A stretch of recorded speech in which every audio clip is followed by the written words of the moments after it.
Assalamu alaikum. Modern Digital and Analog Communication Systems by VP लाठी। उस book का ये एंड प्रॉब्लम है 4.3-1। ये हम आज सॉल्व करने की कोशिश करेंगे। कहता है कि हमारे पास एक एम्पलीट्यूड मॉड्यूलेशन सिस्टम है जिसमें मैसेज सिग्नल जो है ये शोन है, ये वाला मैसेज सिग्नल है हमारे पास। कैरियर फ्रिक्वेंसी 1 किलोहर्ट्ज है और मॉड्यूलेटर की जो आउटपुट है that is 2b plus 0.5 mt cos omega ct। यहाँ से आप देख सकते हैं कि ये basically amplitude modulation with carrier है, क्योंकि अगर मैं इसको थोड़ा सा एक्सपैंड करके लिखूं तो ये आ जाता है 2b cos ओमेगा ct और प्लस ये 2 जब 0.5 से मल्टीप्लाई होगा तो 1 आ जाएगा, तो ये आ जाएगा हमारे पास mt cos ओमेगा ct। तो ये हमारे पास पार्ट आ गया जिसको हम साइड बैंड कहते हैं, यानी जिसके अंदर मैसेज सिग्नल मौजूद है और ये हमारे पास सिर्फ कैरियर है। चूंकि बी एक कांस्टेंट नंबर है तो ये सिर्फ हमारे पास कैरियर है, तो इस मॉड्यूलेशन को हम एम्पलीट्यूड मॉड्यूलेशन सिंपल कहते हैं, या हम इसको कह सकते हैं कि एम्पलीट्यूड मॉड्यूलेशन विद कैरियर। तो कैरियर हम अलग से भेजते हैं ताकि रिसेप्शन जो है वो आसान हो जाए। रिसेप्शन में हमें कोई कैरियर जो है लोकली जनरेट ना करना पड़े, बल्कि यही जो कैरियर हमने भेजा है इस कैरियर को यूज करते हुए हम रिसेप्शन जो है with the help of A diode जो है रिसेप्शन कर सकें। तो क्वेश्चन में कहता है जी कि determine the average message power and if B is equal to 1 determine the modulation index and modulation power frequency. Sketch the modulated signal of part A in the time domain. If B is equal to 0.5, repeat the parts A and B. तो part A से शुरू करते हैं, determine the average message power. और message power आपको पता है कि फाइंड करने के लिए उसकी मीन स्क्वायर वैल्यू जो ली जाती है। तो अगर हम इस सिग्नल का स्क्वायर ले लें तो स्क्वायर लेने के बाद इसकी मीन वैल्यू ले लें तो that will be the power. और जो सिग्नल हमारे पास आएगा उसकी एवरेज फिर लेने के लिए हम देखेंगे उसको इंटीग्रेट करके। अगर हम इसको मैसेज पावर से अगर हम शुरू करें तो पावर बेसिकली हम ले सकते हैं स्क्वायर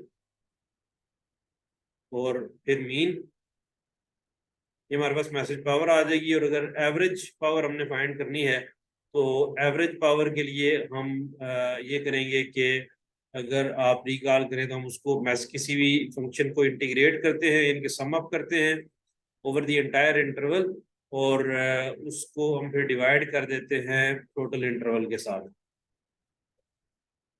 यानी कि ऐसे ही है कि सम अप करते हैं, जैसे आप किसी भी सिग्नल का या किसी भी फंक्शन का अगर आपने एवरेज वैल्यू लेनी है, अगर आपके पास 10 सिंपल्स हैं तो 10 सिंपल को ऐड करते हैं, यानी कि इंटीग्रेट करते हैं और टोटल 10 से जो डिवाइड कर देते हैं, टोटल ड्यूरेशन से जो डिवाइड कर देते हैं। तो इस तरीके से हम जो है वो उसकी एवरेज वैल्यू जो निकाल सकते हैं। तो इस सिग्नल की अगर हम सिर्फ, क्योंकि पीरियाडिक सिग्नल है तो एक पीरियड ले लें ये वाला, और इसकी अगर हम देखें तो इसका जब स्क्वायर लेंगे तो स्क्वायर लेने से यहाँ पे जीरो जो है वो जीरो ही रहेगा।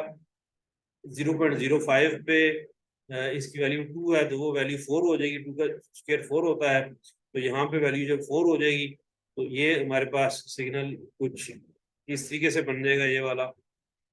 और नेगेटिव साइड को अगर देखें तो क्योंकि नेगेटिव जो वैल्यूज होती हैं उनका स्क्वायर भी पॉजिटिव होता है, -2 का स्क्वायर जब वो भी +4 होगा तो ये जो वैल्यू है ये भी ऊपर चली जाएगी, तो इस साइड का जब स्क्वायर लेंगे तो वो भी हमारे पास इस तरीके से आएगा।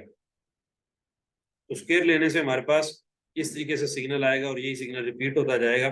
अगर मैं इसको आगे ड्रा करूं तो ये जो है हमारे पास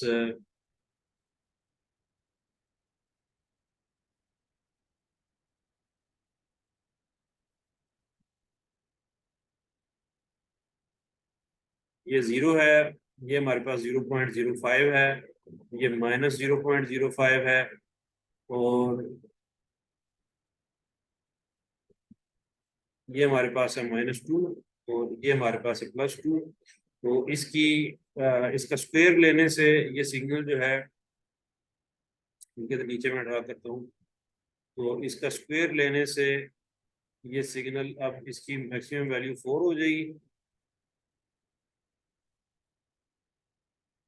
ये 0.05 है, और नेगेटिव साइड जो है वो भी पॉजिटिव हो जाएगी, तो ये हमारे पास ये सिग्नल इस तरीके से बनेगा -0.05। और अगर हमें इसकी मीन वैल्यू लेनी है तो अगर हमने इसकी मीन वैल्यू लेनी है तो मीन वैल्यू का, जैसे मैंने बताया, एवरेज मीन वैल्यू के लिए हम इसको इंटीग्रेट करेंगे ओवर द इंटायर इंटरवल, और फिर जो है इसको डिवाइड कर देंगे बाय दैट इंटरवल। तो अगर हम इसको दो पोर्शन में डिवाइड करें, ये राइट साइड वाला पोर्शन जो है ये हमारे पास एक लाइन बनती है जिसकी स्लोप पॉजिटिव है, ये जो लेफ्ट साइड वाला ये फंक्शन है ये एक और लाइन है जिसकी स्लोप नेगेटिव है, ये ऊपर से नीचे आ रही है ये लाइन। तो ये अगर राइट साइड वाली इसको अगर हम इसकी मीन वैल्यू लेने की कोशिश करते हैं तो इसका अगर हम मैथमेटिकल रिलेशन फाइंड कर सकें, ये जो लाइन है ये आपको पता है एक स्ट्रेट लाइन है, और स्ट्रेट लाइन की इक्वेशन जो है वो हमारे पास होती है, अगर आप रिकॉल करें y is equal to mx plus C, जो इंटरसेप्ट होता है c इस केस में 0 है, चूंकि 0 को लाइन टच कर रही है, तो y is equal to mx, ये लाइन जो है हमारे पास ये टाइम की है, तो ये हमारे पास आ जाएगा, ये जो हमारे पास वैल्यू है वो x की बजाय t यहाँ पे आ जाएगा, m जो है वो स्लोप है, और स्लोप जो है वो बराबर होती है y2 minus y1 over x2 minus x1।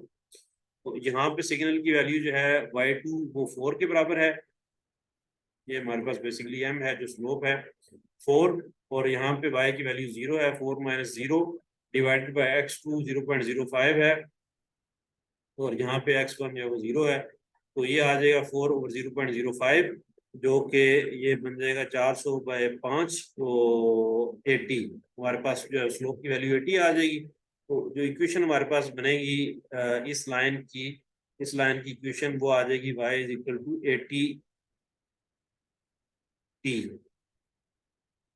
तो जब ये इक्वेशन बन गई तो मीन वैल्यू लेने के लिए, एवरेज वैल्यू लेने के लिए हम इसको इंटीग्रेट कर देंगे, और इंटीग्रल के साथ इसको डिवाइड कर देंगे ओवर दी एंटायर इंटरवल, पूरे इंटरवल के साथ डिवाइड कर देंगे। तो जब हम इंटीग्रेट करते हैं 80t को फ्रॉम 0 टू 0.05, ये t की वैल्यू है, और साथ हम डिवाइड कर देंगे जो टोटल ड्यूरेशन है 0.05 उसके साथ, तो 80/0.05 ये हमारा इधर बैक साइड पे आ जाएगा, ये हमारे पास आ जाएगा कितना बन जाएगा जी, ये हमारे पास दो सिफर आ गए 8000/5, तो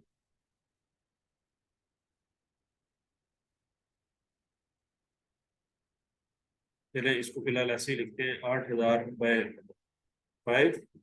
तो जब हम इसको इंटीग्रेट करेंगे टी को,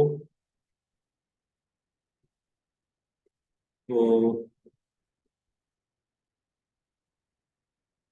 डी टी,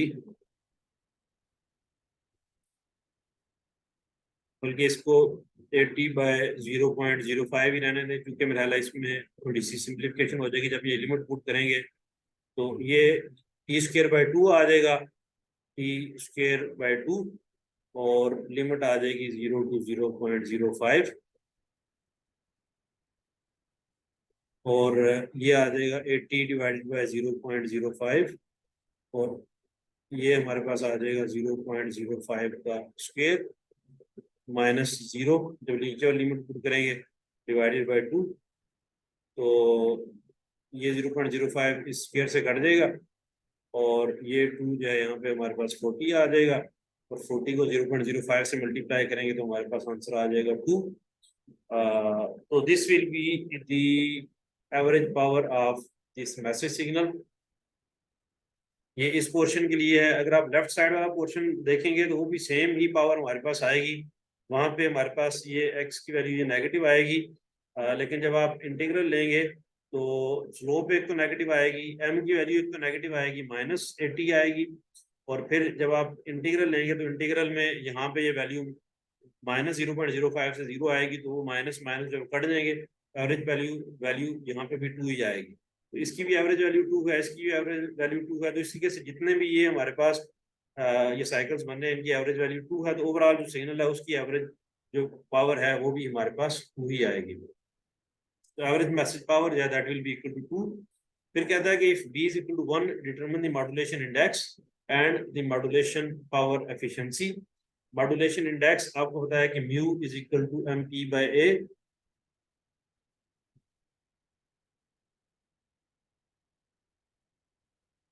तो मैसेज सिग्नल की पीक जो है वो 2 के बराबर है। तो और a जो है वो बेसिकली है कि कैरियर की पीक वैल्यू क्या है, तो कैरियर की पीक वैल्यू है 2b। तो b अगर 1 के बराबर है तो कैरियर की पीक वैल्यू भी इसका मतलब है 2 के बराबर है। तो 2/2 इज इक्वल टू 1। तो म्यू जो है जो कि मॉड्यूलेशन इंडेक्स है, modulation index is also equal to 2। और एफिशिएंसी को अगर हम रिकॉल करें तो एफिशिएंसी आई थिंक ये म्यू का रिलेशन है। Let me verify that.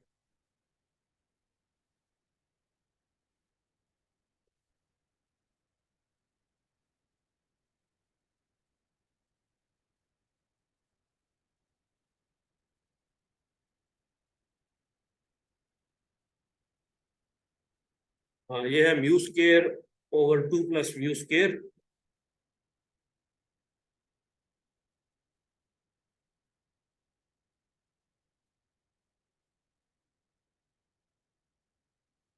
और ये जब म्यू की वैल्यू 1 पुट करेंगे तो 1/3, तो ये हमारे पास आ जाएगी 33%। तो ये हमारे पास एफिशिएंसी होगी इस केस में जब म्यू जो 1 के बराबर है या बी की वैल्यू जो 1 है।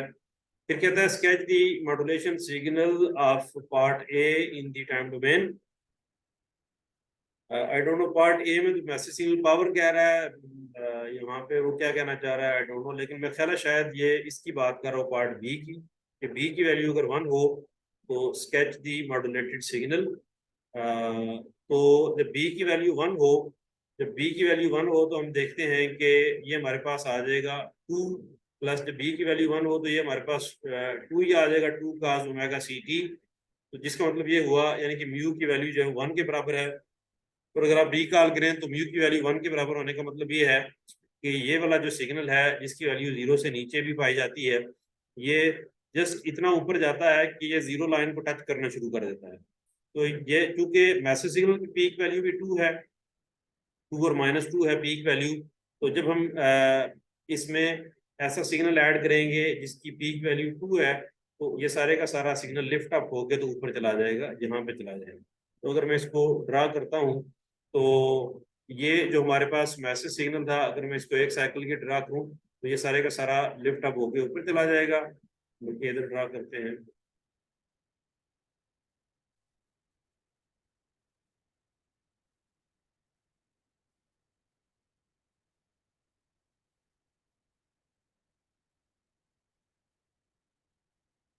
ये अगर 0 है, ये 0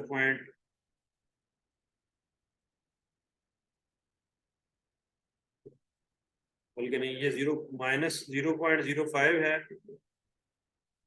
ये दरमियान में 0 है, ये 0.05 है, और फिर इसी तरीके से आगे बढ़ता जा रहा है। तो अब देखिए 0.05 जो कि बेसिकली ये 0 से नीचे तक जहाँ पे वैल्यू -2 थी, अब वहाँ पे सिग्नल की वैल्यू जो वो 0 है। और जहाँ पे सिग्नल की वैल्यू पहले 2 थी, अब वहाँ पे सिग्नल की वैल्यू 4 हो गई है। तो ये सारे का सारा सिग्नल जो है वो लिफ्ट अप होकर ऊपर चला गया।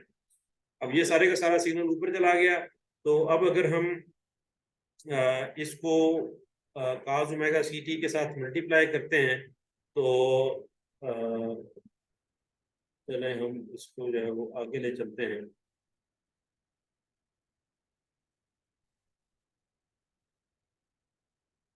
इसमें अगर हम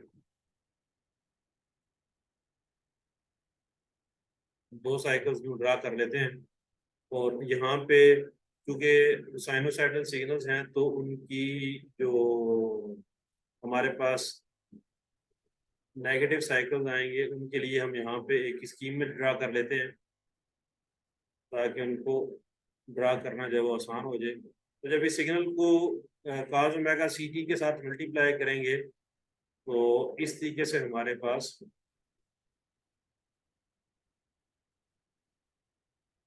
ये ज़ाहिर है कोई इतना अच्छा मॉड्यूलेटेड सिग्नल नहीं बन रहा, लेकिन ये हमारे पास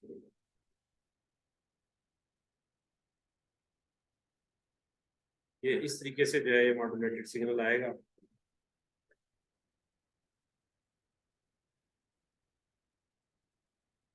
ये वाला अंदाजा आपको हो गया कि इस तरीके से होगा। तो चूंकि म्यू की वैल्यू 1 थी, तो म्यू की वैल्यू 1 की वजह से एम पी जो है वो 2 के बराबर है, पीक सिग्नल की वैल्यू जो है वो 2 के बराबर है, और ए जो है वो भी 1 के बराबर है। ए ज़रा ये वैल्यू होती है, तो ए जो है ये भी 1 के बराबर है, चूंकि बी 1 है तो ए भी 1 ए 2 के बराबर हो जाएगा। तो म्यू 1 है, तो म्यू 1 का मतलब ये है कि ये सिग्नल सिर्फ इतना लिफ्ट अप होगा कि इसकी नेगेटिव पीक अब 0 को टच करना शुरू हो गई। और यहाँ पे आप जो है ये चीज़ देख सकते हैं कि इसकी जो नेगेटिव पीक है वो 0 को जो है वो टच कर लेगी। और फिर हम अगर इसके तीसरे पार्ट की तरफ आते हैं, तीसरे पार्ट में वो ये कहता है कि अगर b 0.5 के बराबर है तो फिर रिपीट करें इन पार्ट्स को। तो अगर देखें b 0.5 के बराबर हो तो इसका मतलब है कि ये जो कैपिटल A है, जो कि इस केस में 2b के बराबर है, तो this will be equal to 1, क्योंकि b 0.5 है तो ये 1 के बराबर हो जाएगा a। तो अगर हम म्यू लेते हैं तो म्यू की वैल्यू आ जाएगी mp/a।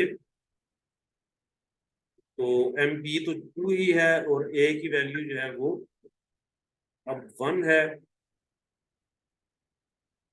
और ये हमारे पास म्यू जो है वो 2 के बराबर आ जाएगा। और अगर आप रिकॉल करें तो ये जो मॉड्यूलेशन स्कीम है, एम्पलीट्यूड मॉड्यूलेशन विद कैरियर, जिसको हम सिंपल एम्पलीट्यूड मॉड्यूलेशन कहते हैं, इस एम्पलीट्यूड मॉड्यूलेशन में म्यू की वैल्यू 0 या 1 के दरमियान होती है। तो mu is always greater than 0 और लेस देन इक्वल टू 1।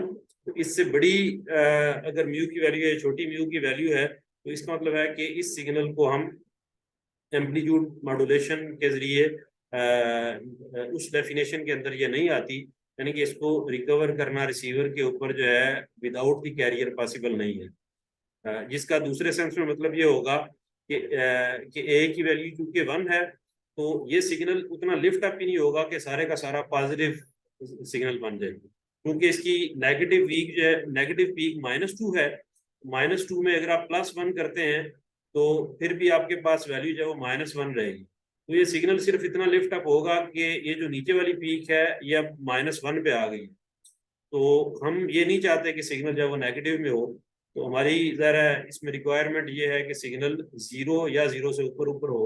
लेकिन इस केस में सिग्नल चूंकि -1 पे है, तो इसलिए ये जो हमारे पास कंडीशन है कि b इज इक्वल टू 0.5, तो उस कंडीशन में हम एम्पलीट्यूड मॉड्यूलेशन जो है वो अचीव नहीं कर सकते। Thank you very much.